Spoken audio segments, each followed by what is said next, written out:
అందరికీ నమస్కారం. నిన్న జరిగిన లగచర్ల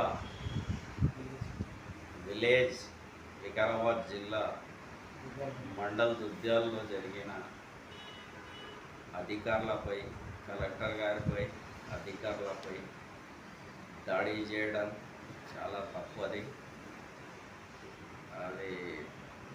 ఒకటి వికారాబాద్ జిల్లాకే కాకుండా మొత్తం తెలంగాణ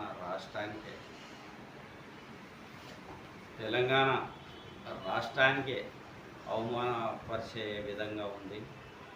మంచి డెవలప్మెంట్ ఏదో లాక్కొని ఫారెన్ వాళ్ళకు, అమెరికా వాళ్ళకు ముఖ్యమంత్రి గారు అమ్ముకోకొచ్చినది. 1,000 మంది బతుకుదారు కొరకు ఆయన కష్టపడి ఆయన ఏరియాకు ఆ ఫార్మా కంపెనీ తేవడం జరిగింది.